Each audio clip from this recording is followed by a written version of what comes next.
So now we're going to look at the next unit, which begins in chapter 3, which is exponential and logarithmic functions. So 3.1 is just the exponentials.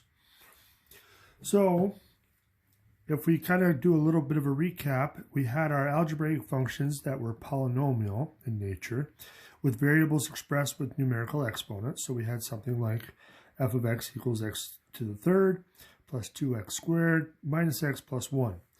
Now in this chapter, we will look at functions at which numbers will be expressed with variable exponents. So something like f of x equals 2 to the x power. This type of function describes an exponential function. Along with exponential functions are their inverse functions, logarithmic functions.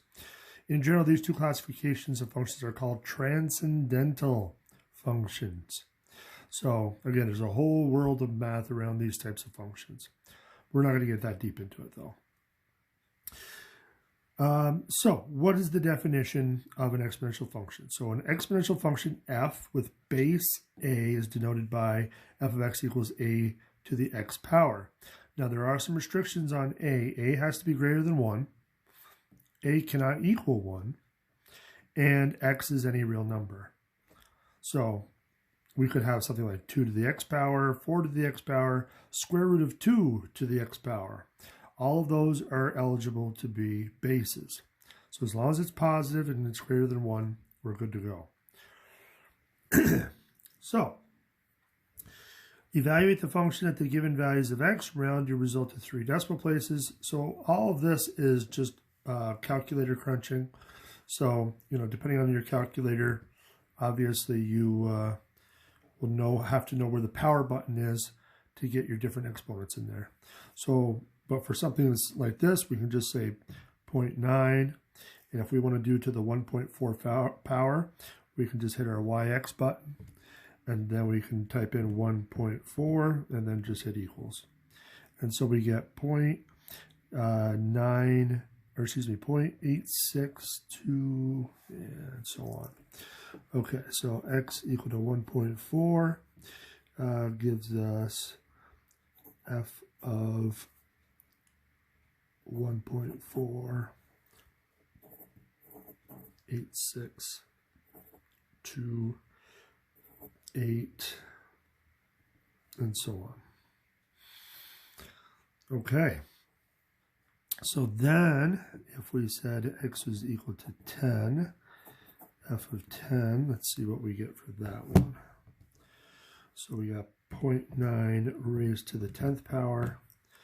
And you can see we get another decimal. So 0.34867 and so on.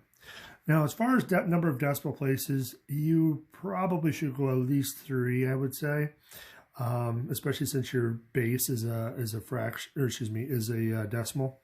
So, but the problem will usually tell you what to round it to. So just be careful of the instructions. Okay, so for this one, we're going to have 0.9 and we want to raise it to pi. Now, I didn't say a decimal approximation for pi, I said pi.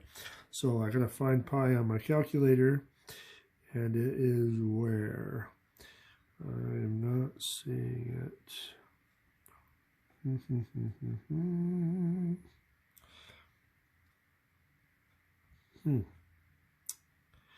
Well, that's a problem if we don't have pi on your calculator. But if you know what pi is equal to, you could probably get a pretty good approximation. So 3.141592653. That will give me a pretty good estimate. So let's see what that gives us. So 0.7182.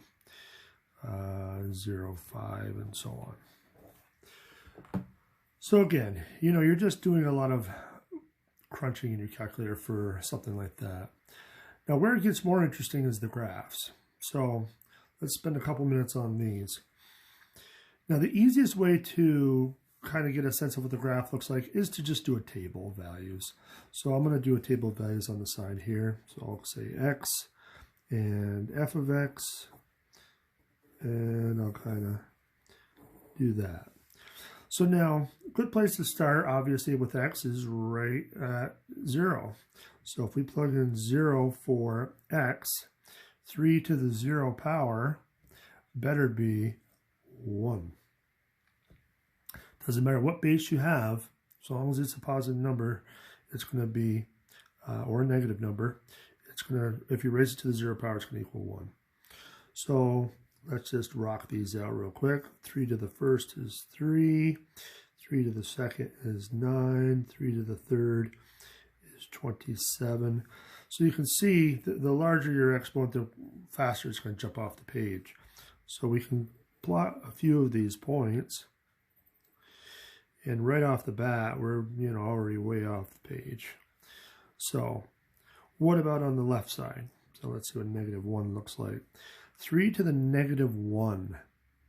Now remember, if you remember your exponent powers, you can say, your negative exponent rules, excuse me, you can say that 3 to the -1 is equal to 1 over 3, which is 1/3. So essentially you're just putting a 1 over all of these different things. So this should be 1/3. This should be 1/9. This should be 1/27. So you can see it's getting smaller and smaller and smaller, but it never quite reaches 0.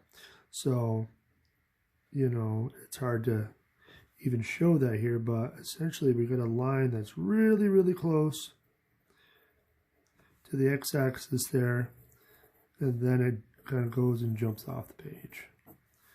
It goes on forever in both directions. Now, what do we think is going to happen with this one? So 3 to the -x. Well, if we did a table of values again,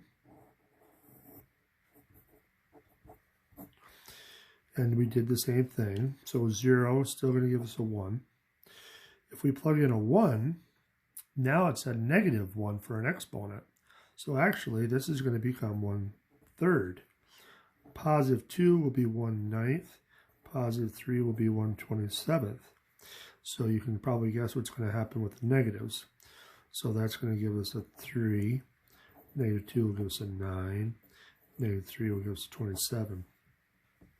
So you can kind of see what's going to happen. Now we're going to start way up high, and then it's going to gradually come down through. So it's going to be a reflection, right?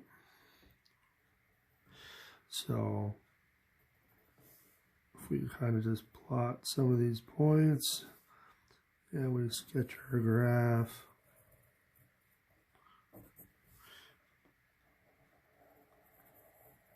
So it's going to get really close again to the x-axis. So that -x is going to cause a reflection in the y. But if we go to the next page, we hopefully already knew that. Because way back in chapter 3, or maybe it was chapter 2, we see that g of x equals f of -x, and by previous definitions, g should be a reflection of f of x in the y-axis. Thus, exponential functions follow the same rules for transformations as other functions. So we should be able to analyze just what's happening in the function itself and be able to determine what's going on. So looking at this one, what's happening to the x? X is being subtracted by 1. I know it's a little hard to see. You zoom in a little bit. So you have 4 to the x minus 1. So remember, if you are subtracting from the x, that causes a horizontal shift. But remember, it's backwards from what you think. It's going to be shifted to the right. So this should be a shift right by 1. Now, what about a negative in front of the whole function?